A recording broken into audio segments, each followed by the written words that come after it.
99 ain't good enough. Welcome to another beautiful podcast. We want to very thankful for the opportunity to bring in a Tampa legend and our first guest.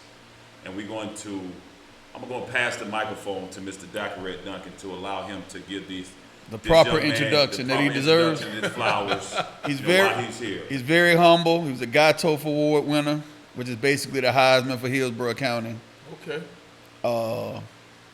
University of North Carolina signee, 4-year letterman, 3-year starter at Carolina, drafted in the 4th round by the Buffalo Bills, 9-year NFL veteran. My little cousin, Keith Newman. I'd like to welcome you to the show. Any accolades that I missed? Your little cousin, because he's a lot damn bigger than you. Yeah. Look. I mean, for all that I can remember, and me and this guy go way back, just being able to compete. I'm a little younger than him, but competing in sports, back when we grew up, a lot of us just played a multitude of sports. We played baseball, we played football, we played basketball. I do want to tell a quick story that I told off the air, but I'm going to bring it on the air, right, that he didn't remember, but we were playing the Cubs in a city-county championship. It was him, Darius Clark, Cedric Lee, Carl Perrier, all of them was on the same team. I was a youngster, pretty decent baseball player. And so when it got down to the gritty, it was us against them to go to play for a World Series. Keith played center field at the time, and Demetrius up the bat. I had hit a single. I'm at first base. Demetrius hit it in the gap between left and center. Keith chased the ball. It gets to the gate. I'm rounding second, rounding third. And you were looking pretty? Oh, very pretty. You know what I mean? They didn't get dirty. I'm tiptoeing. Yeah, you got a stride going so on the the third toes. base coach says, the third base coach said, "Big Yo, get down." Man, I strike out. But I turn around and look like Keith literally is, and those that don't remember, Blake, now is Blake High School. Yep. I mean, it's probably, deep center was probably 400 feet. You need binoculars to get a cook. Right. So I'm like, ain't no way. I'm rounding third. He just not getting the ball. Yeah. I'm rounding third. I'm probably 2 steps in. I'll never forget it. Like, I remember like it was yesterday. This man throws the ball on a rope. So what you're telling me is he was all-around athlete. All-around athlete, threw the ball on the rope, gunned me at home. I remember the ball whistling past me. And he's always had this eloquence, this calm, this strength. Just a very versatile guy that I can remember as a kid.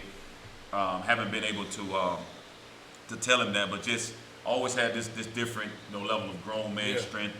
And it seemed like he was very focused and determined. You know what I mean? Without saying much. So, welcome, man. Welcome. Appreciate the opportunity. Welcome, man. Appreciate the opportunity. Thank you for being our first host. And Coach, what anything you're curious about that you wanna ask the? Yeah. I had all kind of questions, but now that we here, I'm gagging up. I don't know what you know what I mean. But I asked you the question earlier. Yes, sir. I don't even remember what it was now. About injuries in the league. Yeah, How your body feeling right now, man? I know you did 8 years in the league. You know what I'm saying? And you're looking good. Baby, how your body feel, man? Looks can be deceiving. I mean, I try to stay in. You know what I'm saying? I try to stay in the gym. About 4 to 5 times a week. Light weights. Mostly cardio, and it kind of helped me stay in. Now that I got a 3-year-old, I got to chase around. There you go. You know what I'm saying? So he keeping me. I mean, he keeping me pretty active, pretty busy, pretty healthy. So it's hope for me then, because I was like, I'm trying to hang in there, but boy, it's hard as you get older. You know what I mean? It's hard. It's hard, but I mean, you're only older as you feel. Like Talk that. to me. Okay. Talk to me. All right. Forever It's young. coming from a pro athlete now, so I got a chance. Then. Oh, yeah. I have the highest level of respect for guys that's been able to, come from somewhere, like the small city of Tampa. I don't think it's. Say that again. Where you from, bro? Tampa, Yes, Florida. sir. 813. Okay. 813. Okay. And being able to, go have a collegiate career and then sustain through a NFL pro career, at that level with everything that comes with it. I do have a question that I was curious about. I know you played tight end in high school. Correct. And a lot of times because of athleticism, or maybe they can feel like they can put a couple pounds on your muscle. Did you know you was going to switch positions being one of the better tight ends in the country? Yeah, I knew. I meant the 5 schools that basically I took visits to. They all told me I was going to play defense. Okay. So, I knew I was going to play defense. Most of them told me I was going to end up at outside linebacker. I was hell-bent on, being a strong safety until that point. Basically, University of Houston, University of North Carolina, both coaches told me I can start out playing safety. Mac Brown told me, yeah, you start out playing safety, but you're going to be a linebacker before the season even get going. And, I ain't like it too much, but I signed with Carolina, and I was a linebacker before the season got going, so I guess he ain't lied to me. So, could it have been any other school besides Carolina? Could it have been any other school besides Carolina? Yeah. Florida was my dream school. I was hell-bent on going to Florida. Liked everything about the school. So the head coach came. What changed the dynamic between Florida being your dream school? Because I'm trying to get the story out. What changed the dynamic? He grilling you, man. Come Like, on. let it finish. Oh, this is hilarious. So basically, Florida was the lead school, pretty much. Had the home visit with Steve Spurrier and the assistant coach Carl Franks. And, Steve Spurrier come in the house compared to, say, a Mac Brown. Mac Brown turned the TV, asked could he turn the TV off, could he get a chair, put a chair in front of the TV, so he became the basic center of focus, with his presentation. Steve Spurrier sat on the couch, which was fine. I'm not opposed to that, but then he decides to put his feet on our, coffee table. Oh, damn. Which is a no-no. And Mom was sitting there. Pretty much, Mom, man, my old man was sitting there, you know, which is a no-no. And, so the way I looked at it is, if you'll disrespect me in my own house, what will you do when I get to your house? I was just going to say, you don't have a chance to. They think it's strike one, strike right. two. Yeah. So the funny part of that is, I talked to him. He's like, "Yeah, Spurrier coming today, boy." So in my head, this is gonna be a 4-hour process. I think Notre Dame was at the house. 3-4 hours. Come through. He called me like 50 minutes later. Like, what you doing? Man, he gone. Wow. He gone. What happened? And then I heard that story. Let me give you some props about the more accomplished things that literally mean something in regards to a disrespect. You being an 17-year-old kid who understood the vitality of respect, and to be able to make a sound decision speaks volumes. Something I don't think we see a lot of, present day. So to know that your dream school, the coach that's in front of you with the opportunity, and to make a very, sound and concrete decision because of something that we consider as disrespect.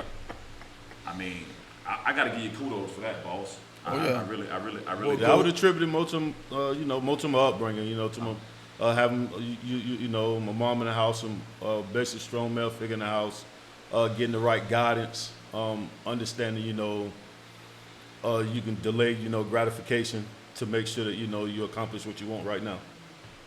My man, go throat, boy. You be laying it down, boy. Yeah, he the truth. That's gratifying to hear. The level of integrity in the midst of that, knowing the vitality of having both power figures there to allow you to be able to help you with a sound decision. Walking onto North Carolina campus, a school with some tradition. Can you say going in, and me being a college athlete, and were you prepared mentally and physically for the grind?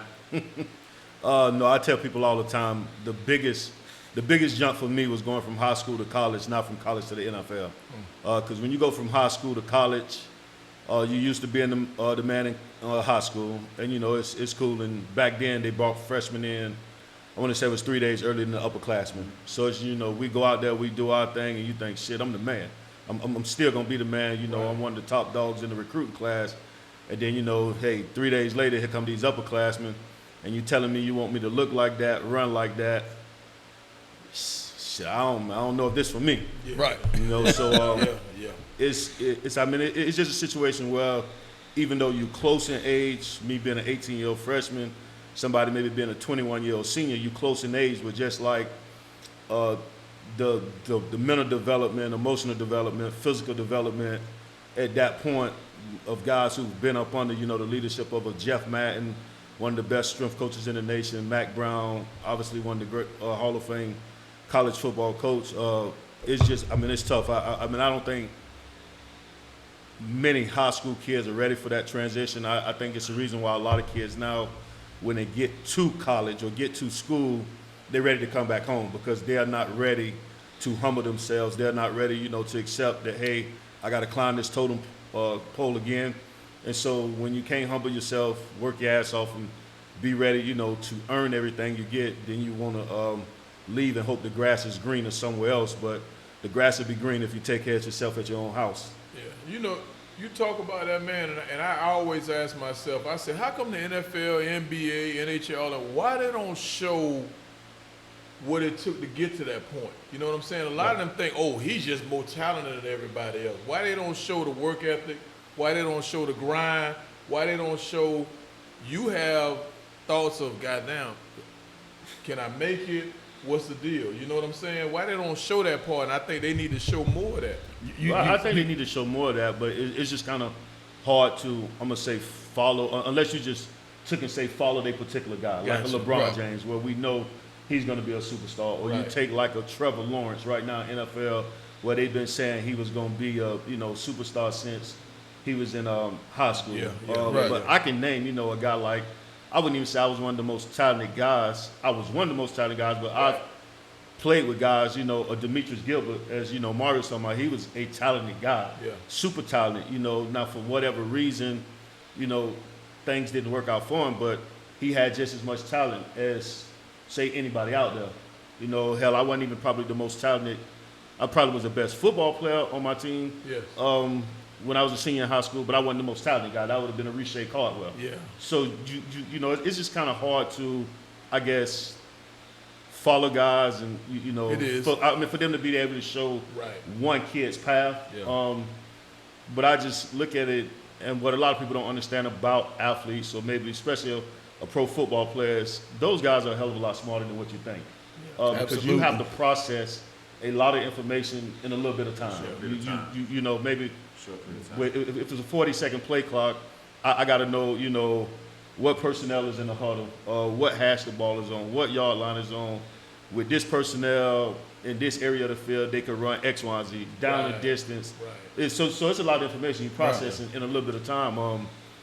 But I just think it's kind of hard to follow a particular guy without knowing whether or not that guy's going to pan out. I'm going to ask one more question. I'm going to leave it alone, but you answered two questions for me, because I was also like, you know, a lot of times it's some really good players, they don't make it. For different reasons, with discipline, whatever the fight is. So you answered two questions at one time. So that was good, man. I appreciate you brought up his work ethic, and this is a story that he don't even know. I tell about him all the time. Keith graduated the year after I did, a year before Mario did. You want to tell them what you did after grad night? When you got back from grad night? Yeah, so after grad night, you know, anybody that's been to grad night doesn't know it's a long day. So pretty much I got home maybe, I don't know, 5:30 in the morning, you know, after getting off the bus, having fun all night. And basically I had to be to work to, you know, Sports Authority, I want to say at 10 a.m. the next morning. And I wanted to call in, but I was like, nah, you know, that ain't me. So I pretty much got on up like I was supposed to get up, went into work, soldiered it out. And that was that. After grad night. After grad, that's all night. But it's literally all night. But it's the reason why you do a tenure of 8 years in the league. It's the that reason discipline. why it's a certain level of discipline. It's some intestinal fortitude. It's a mental piece that you tap in on, you know, at an early age. I do want to touch on, like, you use a couple words, man, that I think is so important with athletes that a lot of them don't think about, because the sciences have allowed a lot of athletes to be in front of us and be gifted. You know what I mean? Fast, they run high, they jump quick, they jump quick, they move quick.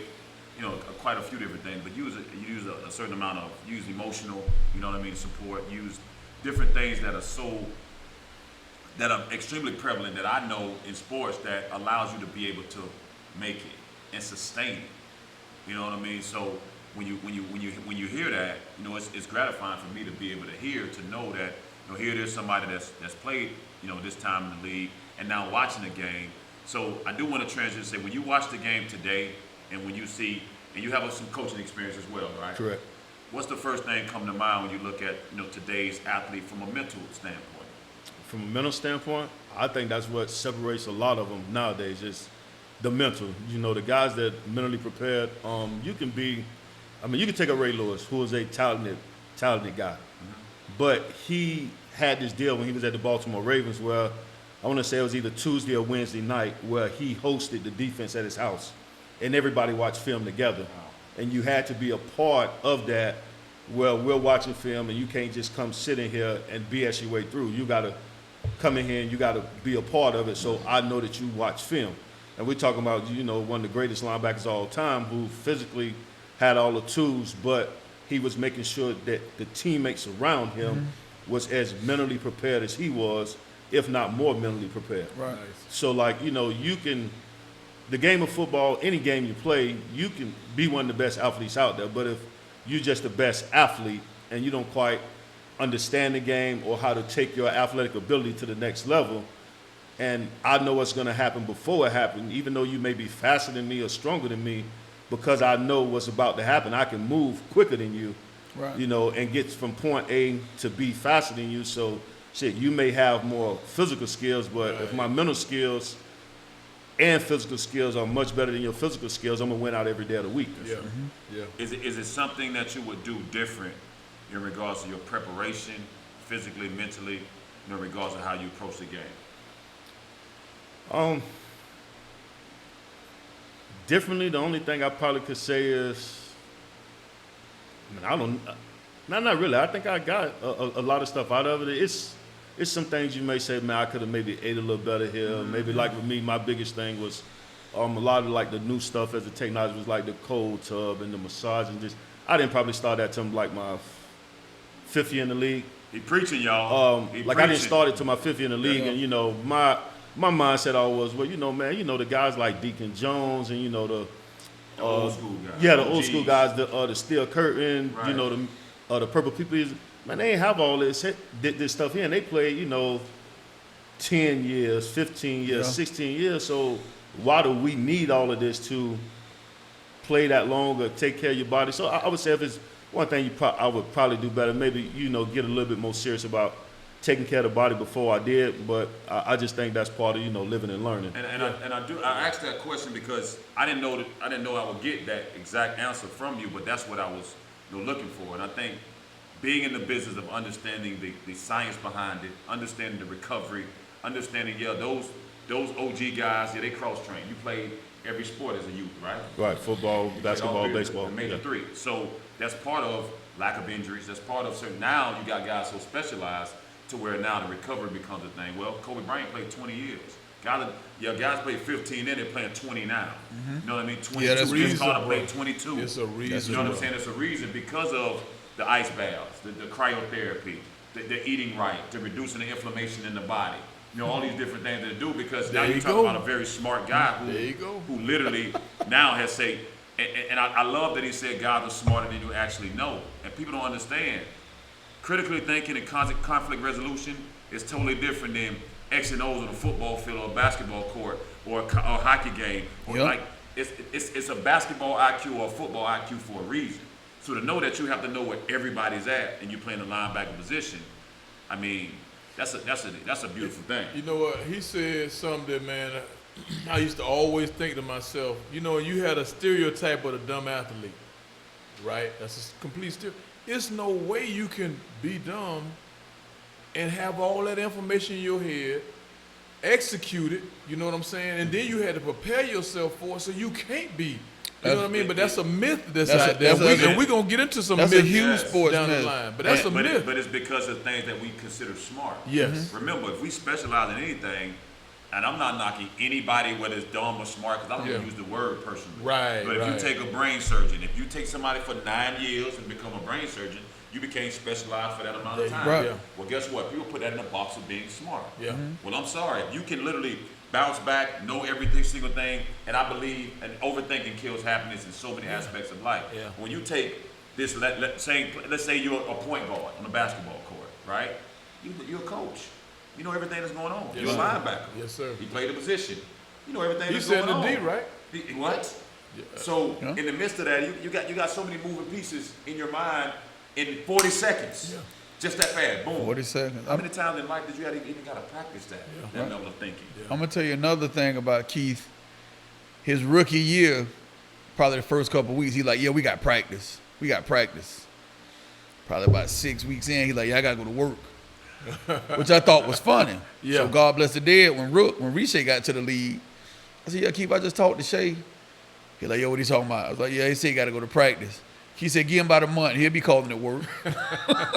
Because you don't realize them guys at the facility all day. Yeah. Like, what time would you get to the facility in Buffalo? Oh, probably like 7:38. What time would you leave? 5:36. That's a job. Yeah. All Every day at day. the facility. Every day. Every day. All People day. don't realize that. They think you show up, your talent just jump on the field. No, it's work, man. Yeah. But Coach, you've been very big on the behind the scenes, being a coach, Yes, sir. understanding the vitality of preparation. Yes, sir. You know, all that. And it's like Keith mentioned LeBron James or these high level guys, and it's like we only see the finished product. And I also think something that we missing, what we don't think about is, why would I give you that? It'll scare a lot of people off. Right. Yeah. That's a lot of work. That's that's why I know he done seen a lot of dudes that probably got more talent. I mean, you can speak for it than the dudes that's in there, but they wasn't willing to take that extra step to prepare. But he mentioned a local guy in Demetrius Gilbert. Yeah. I played alongside with him, a little older than me. But you're talking about a kid. Very talented. I mean, Yeah. super talented, fast, big, Who gird. would you say, super Keith? Feet. Who would you say that we played with at the Spartans that was more talented than Demetrius? Maybe Rodney? Then Demetrius. Yeah. Maybe Rodney Mills? Rodney Mills was a hell of an athlete. I would say, O.J. Bryant's a hell of an athlete. Yeah. I mean, we played with some guys, and they was all good in their own way, and you know they all was successful with some things they did. But Demetrius was special. No, but he was special. and I got a part of that because I literally played alongside of him in baseball. Nice. We would race each other every single day. Yeah. So I got the added intangible of being a little younger, but being around it. Yeah. So, but now it's like, for me, you knew early on the biggest thing with D. Gilbert, you know what I'm saying, and I hope he listening to it, is in the midst of it, was it's discipline of the mind. It's like, do I have dreams and aspirations to be distracted Yes, sir. from everything else, and this is the goal? You Yes, know what I'm sir. saying? Like, I don't know when Keith wrote down and said, I'm going to the NFL. Because I got another quick story where there was two guys on Players to Watch in Hillsborough County my junior year, his senior year. I'm a basketball player. Oh, yeah. My cousin don't know you was plotting on him, dog. Was I? You know what I'm saying, Keith Jones? Newman on there was one of them. You know what I mean? You had a couple guys that his at this point his prime sport was football, but they had Players to Watch in Hillsborough County. I'm a first state all basketball player, first team all state of Florida. Yeah. Whoa. So I pinned it up on the wall.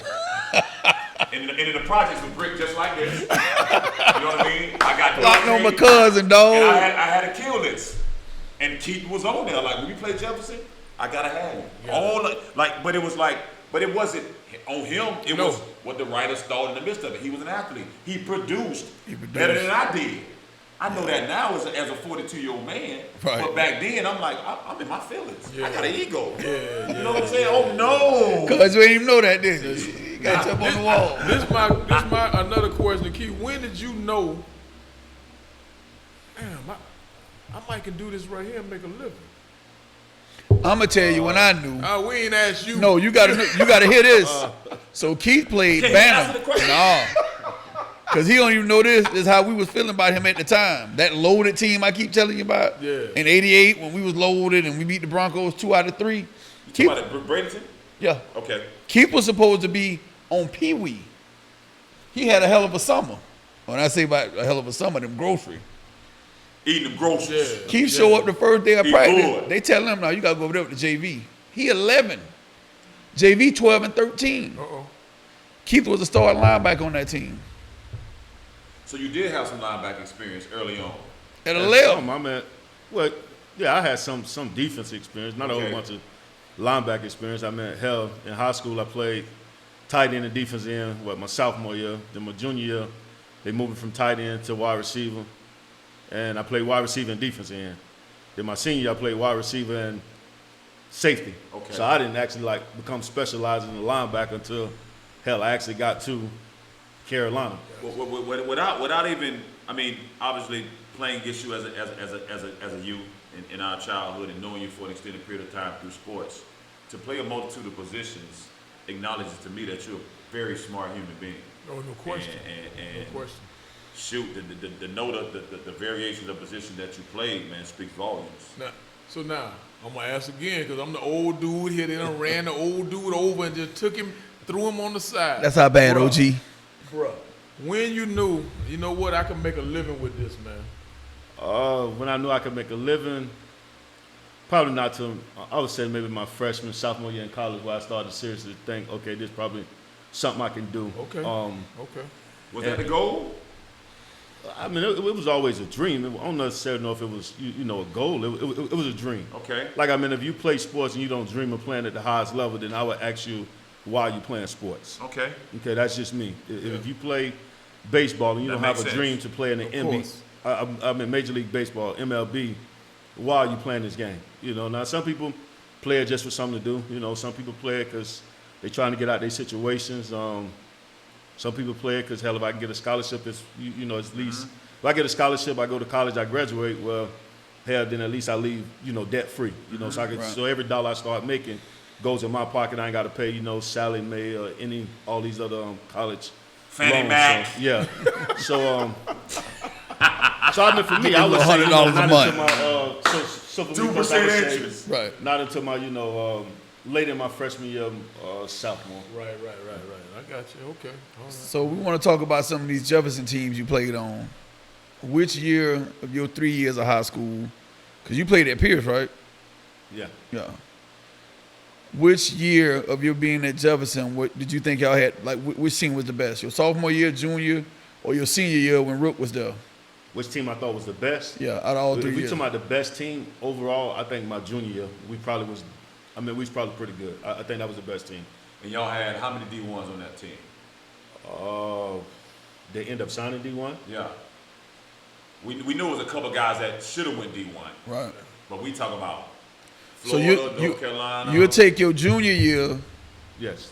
over your senior year, even though you get to add Riche as a senior. Your senior year, he was a freshman on that team. You still like the junior year better? I still like the junior better just because, I mean, the team we had my junior, I just like that team better. I mean, when your first playoff game in the playoffs is versus number 5 team in the nation, which was Bradenton Southeast. At Bradenton Southeast, you go and on one drive, you score 3 touchdowns on a drive. And they all get called back. And then you only lose because they just have a special player, named Peter Ward, who gets a punt that wasn't supposed to be punted near him, supposed to be directionally away from him, and he returns it to the house.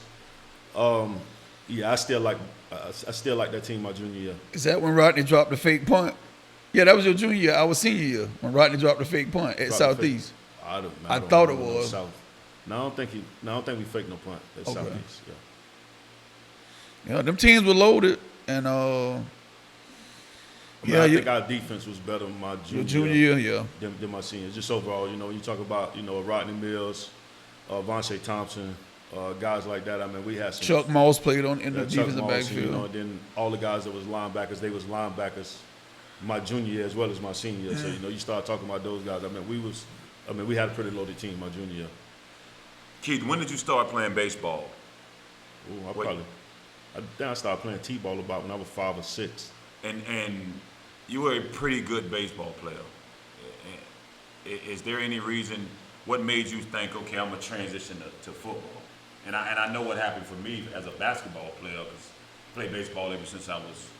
Well, I just know when I went to Jefferson, and it's nothing against Pop Coelho, the way he kind of ran baseball there was kind of like almost a year-round thing. So, like with me playing football and then me playing basketball, it's like I probably would have been coming in the, middle of baseball season or something. Those guys, they play, I want to say it's like fall ball, then a little bit of winter ball, then baseball season starts. So, that was just a thing. Like, I don't think I had the time, to do baseball along with, football and basketball. So it just basically came down to a time thing for me. Okay. As far as baseball. Now, I know some guys, Jason Sparks did it when I was at Jefferson.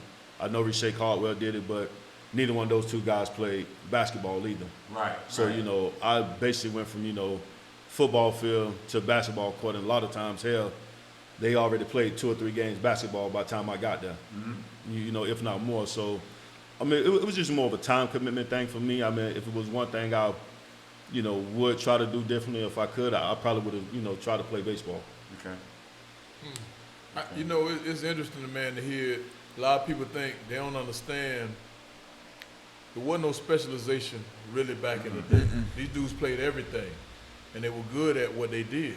You know what I'm saying? And then, like what you say, later on down the line, you start specializing. You know what I mean? And that's how it's changed, because now they got them specializing 10, 11, 12 years old. They done had ACL surgery and everything. Yeah, but I think that's a bad thing for kids. Yes. I 100% agree. I agree. You know, I think you know one of the things that you know make athletes. Even if you take like LeBron James, he played football his sophomore year in high school. Right. First state all. And he was first team all state. Yeah, all state, and I think they were close to the championship. And then, you know, of course, you know, he saw what he was going to be a hell of a, you know, he saw he was going to be a hell of a basketball player. Right. Or then you take a kid like Kevin Knox, a local kid. Yeah. Right. He played, you know, He was a football. quarterback or something like Yeah, that. he's a quarterback, and then yeah. he hit this big growth spurt. You know what I'm saying? And his dad was a football guy. Yeah. But then, you know, he realized, you know, my thing is going to be basketball. So, you know, I think once you get like that, it's fine. But I don't like the specializing of kids at an early age, because I think playing a lot of sports is what make you well-rounded. I think more what's happening now with kids specializing in anything is parents trying to live vicariously through the kid, which I don't like. Nicely said.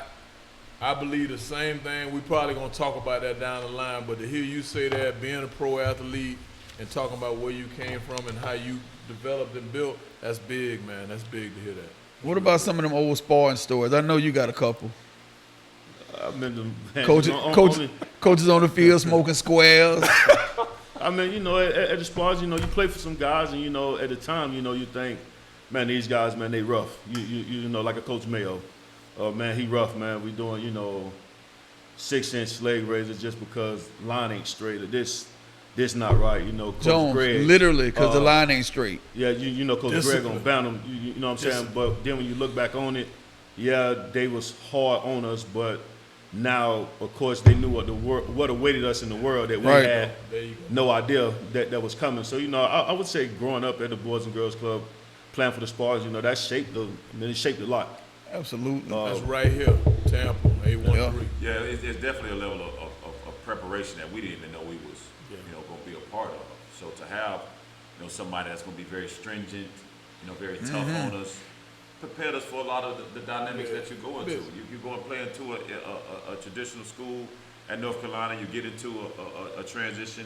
He mentioned something extremely important. The transition from high school to college, it's next level. Yeah. It ain't as easy as you think. I promise you. Especially, I'm feeling like the man when I walk through. You know what I'm saying? Literally. Yeah. You know what I mean? When you been the man in a county, you know, in a football state like Florida. In a football state. So, you know, transition up there, and he mentioned, you know, Mac Brown and playing for a Hall of Fame coach who is, I believe, is now back. Yeah, he's back in Carolina. North Carolina.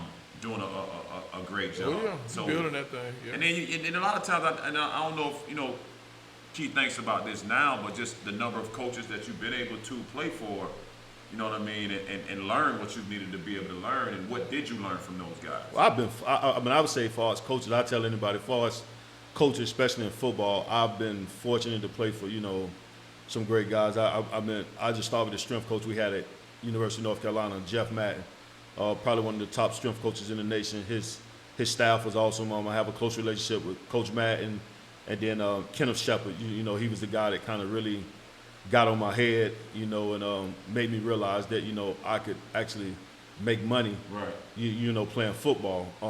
If I listened to him, he told me, Right. you'll make money, and hell, I had to tell him, you know, years later, you know, you was right. Right. And then, you know, you start off in the NFL, and, you know, my first head coach is Wade Phillips, a defensive mastermind, and then I'm playing under Ted Cottrell, and then my next head coach is Greg Williams, you know, who I think is a hell of a coach. He's very tough to play for. You know, only thing people remember about him is the New Orleans Saint, the Bounty Gate. But he took care of his players. Right. You know, players enjoyed playing for him because he wanted you to be tough. He wanted you to be physical. Then I leave there and I go play for, you know, Dan Reeves down in Atlanta. Wow. You know, who was a hell of a coach. And Wade Phillips is my defensive coordinator again. And then I leave, you know, Atlanta, and I go play for Mike Tice, who actually played in the NFL for 14 years as a tight end. You know, and Ted Cottrell is my defensive coordinator again. And then I leave there, and should I get to play for, Nick Saban, who's probably the greatest, college coach ever. We talked about that last week. So I'm playing for Nick Saban, and you learn different stuff. Now Nick was a little bit different. Coach Saban was different, but right now today, if Coach Saban offered my son a football scholarship, the only other school he can go to without explaining to me why he don't want to play for Coach Saban would be Mac Brown, and I know why he would want to play for Mac Brown because I play for Carolina. Now, if you're telling me you're not going to play for Nick Saban or Mac Brown, you going to Oregon? You going to Oregon because the uniform's cute? Exactly. Like you gotta actually explain to me now why you're going. Oh no, Dad! At Oregon, we went. Man, Dad, we got same uniform. Right. We fly, man. Free night down here. This Nike. Hey, I'm gonna tell another. He told me they would give me some stars. I'm gonna tell you another story about Keith. So you watch the game, and I'd be like, he's soft. He ain't nothing. Like I'd be watching the running back. Yeah. I talk to Keith. I'd be like, who run hard? He was like, Curtis Martin. I'm like, Curtis Martin run hard. He was like, hell yeah, Curtis Martin run hard. So I'll tell my homeboy, they be like, what Keith said? I'm like, man, they be like the dude with the pretty hair that go with Tony Braxton. Keith talking about he run hard, though. You know what I'm saying? You were asking about somebody. Ricky Williams soft? Oh no, Ricky Williams ain't soft. Like Keith kept got a soft voice. Right, Keith kept it 100. And another funny story I'm gonna tell him. Keith ain't a real big college football fan. I used to be a Hurricane fan for many moons. I keep telling A-Dog, they got this dude in Washington named Sean Taylor. Keith was like, man, don't worry about no rookie, especially no rookie that plays safety. Yeah. Keith called me. He said, man, pregame, we looking eye to eye. He's a big boy. Sean Taylor was he was huge. Sean Taylor was huge. Keith always gave with a level of humility. Like he'll be like, nah, like Curtis Martin run hard. But outside looking in, he played for the Jets. He ain't really breaking the 90-yard run. Keith be like, nah, it ain't what you seeing. I'm telling you, he the real deal. So he was always good with that. Well, Keith, we're going to bring you in transition of something that we do here, man. As we're going to start it off with you. It's something we do on the show. It's something that you'll never forget, and we call it We Will Never Forget. So give me something, whether it's from your childhood, positive or negative, sports related, something that you would never forget. Something that I would never forget? Yes, sir. Something that I would never forget is not even sports related unless it have to be. Okay, it don't have to be. It's not sports related, man. It's I mean, for me, I didn't have my first child until I was 40 years old, and just being in the delivery room, where it's, say me and the old lady, it's like, shit, I got life figured out. I know how it's gonna happen, when it's gonna happen, right? And I'm cool. Yes, sir. Then all of a sudden, doctor hold up, boom, little boy. And it's like, damn, man, did you want a boy? I wanted a healthy child. There you go. Okay, I just wanted a healthy child. Yes, sir. Now the doctor hold up a little boy, and it's like, okay, what the hell do you do now? Okay. I've never been. I've never been. No, there's no instructions. I've never been so unsure in my life. Join the club. Anything. Right. We all the parents on the panel. Except for in when the building, except our producer Rogers. Except for when my son was born. So and I tell anybody that if I got friends and hey, I mean my old lady pregnant, I tell them it's a couple things. Learn how to change a diaper. Learn how to make a bottle, and you better learn how to swaddle, because if you learn how to swaddle, that's going to take you through for the first 3 or 4 months until the kid can break out of the swaddle. So, yeah, that's real. That's something I'm never going to forget. I'm going to stay with the Keith Anthony Newman theme. This is before he had that good summer, so I was playing a team above him. They playing at Roulette Park, and the kid had braces. I don't know if it was like a wheel route or what it was, but you play for the boys club. While Pee Wee playing, y'all getting dressed. You can hear, they still winning. We over there getting dressed over by Roulette Park or whatever. We getting dressed. We see the ambulance coming on the field. The who? The ambulance. What the hell done happened? The ambulance. Yeah. Ambulance. Not ambulance. Not the paramedic. Not the paramedic. Not the EMT. Ambulance coming. You remember this? Yeah. Keith hit the kid so hard. Did he have braces or something? I think he did. There was like a problem with like his mouthpiece and the braces and his tongue and the wiring. Keith destroyed him. Oh yeah. Like they was talking about stopping the game, parents getting all upset and stuff. I'm talking about just a kill shot. We didn't even see it. I think we heard it. Wow. And after that, it was over. He was on his way. Wow. That's crazy. Coach. Man, I don't compare, man. none of this, but listen, I'm gonna give you a little something. You know what I bring. Listen, I remember, and Keith made me think about it because I had something else I was coming with. Yeah. Keith made me talk in the preparation, man. I remember at TC, we coming out. I go to my first varsity practice. I done told JV up, so. Let me get that. What we talking about? I'm finna be the man, right? What we talking about here? I'm feeling like the man when I walk through. We come out here, and I see Coach. He's there on the line. I said, okay. My man John Spinall, God bless the dead. He comes out. We on the line. He go in the lobby. I'm like, what's this dude doing? He grabbed one trash can. He sit at the half court. He go back in the lobby. He grab another on the other side of the half court. He go grab another one out of the lobby. If you know TC Jim, he put it on the corner. Like, what are we doing? We finna run around. We running slalom. We finna go around trash can. Slalom. That was a good one. My man, Olympics. yeah. Yes, My the man say, if you need to throw up, use a trash can. I said, man, I ain't finna throw up. We running, and we running, and we run. You gotta have toughness, mental discipline. Da da da da da. I ain't throw up though. Well, you I ain't throw throw up. But let me fast forward. We go on vacation. We go on vacation. We go to Hawaii. We vacation and chilling. My wife said, let's go on this helicopter ride. I ain't never been on a helicopter. Bro. Gave it up. We get on that helicopter. You threw up. The old man gave it up. But I went back to that experience, bro. You made it through that, man. You ain't throw up, bro. Swallow it. Do what That's you real. gotta do. I ain't throw up. Yeah, that's I real. kept it in my mouth. That's tough, though. But Coach, I think that's technically throwing up. No. Throwing Not up unless means you release it. Yeah. Not unless you release it. Listen, Yeah. So technically, so you could be 99% faithful. 99% faithful. Wow. Think I about kept that it logically. I kept it in my mouth. Now when I stepped out the helicopter, that's throwing up. But he didn't I- throw up on the helicopter. I didn't throw up on the He didn't throw up on the helicopter. I ain't throw up helicopter. on the ride. But I never forget that because I dug back into the sports, man. I was like, bro, hold that. Don't let them see you throw up. Yeah. And it was amazing to me that I went back to that. But hey, that's my little story. Yes, Don't sir. compare the key, but that's my story. I went last today purposely because I wanted to be fed in the midst of it. We all have children. My firstborn was a son. God bless him having that first one. Being a 3-year-old, man, continue to do what you do, man. He'll be on the right path to get to where he needs to, man. I mean, something I will always remember and I will never forget. We touched on a couple of the teams, and I'm gonna correct Mr. Duncan early in regards to the score he mentioned with UNLV and No. go ahead. I'm gonna let you correct. I yourself. self-corrected. Self-corrected. Oh, okay. The UNLV score the year UNLV blew Duke out. Blew Duke I out. just misspoke. He just missed. It was 101 to 71. Yes, but it was It was Vegas who blew out Vegas Duke. who blew out Duke. Yeah. I was anybody that knew me, I was a big, growing up, I just, I bounced around, but I watched sports and I played sports, but I was a big, UNLV fan, growing up, and big Jamal Mashburn fan when he played at Kentucky, and so on and so on. But I was a kid, and I thought it was something wrong with it. I thought it was something wrong with dreaming with your eyes open. And I still do it now as an adult. But I remember, and I'll never forget, sitting for probably, I don't know how long I did it, but I know it was a month straight, where I would literally take, you remember those 5 subject notebook pads? Yes, sir.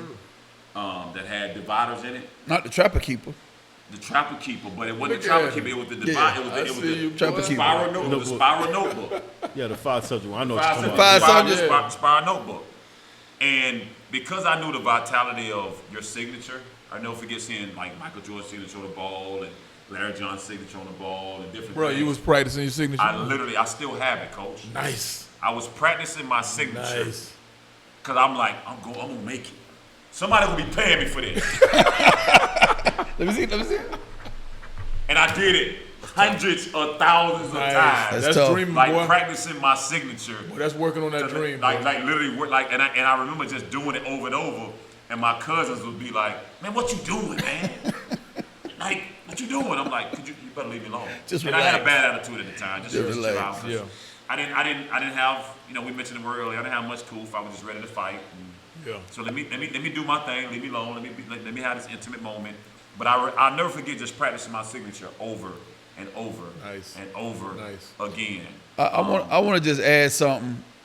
Actually, when Keith played in the league, he was the player rep for most of the teams he played on. Nice. Again, going back to Smart guy. somebody being a smart guy. Yeah. But I also want to mention this, especially in the area of the part of time that we grew up in, it can kind of jade you a little bit. Because when I could see my little cousin who made it to the league, if I could ride by and see a guy named Kiki Alberry, who was the number 15 overall draft pick, Mike Williams is from the same neighborhood. Him and Gilbert Arenas grew up. A lot of people don't know Gilbert and from Tampa. Can kind of jade you a little bit. Keith get to Buffalo his rookie year. Ted Washington now. He an older head. People don't know Ted was from Tampa. Right. You know what I'm saying? So it can kind of give you a little skewed view. You be like, oh, it ain't really that hard to get to the league. Yeah. But it really is. We just in a place where there's a lot of talent, being the 813. We bringing it. Yeah, we definitely bringing it. We're very fortunate again. Thank you. Oh, no problem. Appreciate you for coming out, cuz. I appreciate being here, man. Yes, sir. Being our first guest on 99 Ain't Good Enough, please subscribe to the channel. Remember, like any comments, any subjects that you have, please, forward them to us. We at the spot where you keep it 100. And our producer Nick Rogers has a hot date. And he got a hot date. Got a hot date. You're making me crazy. But you better get on this off the podcast. 99 hours.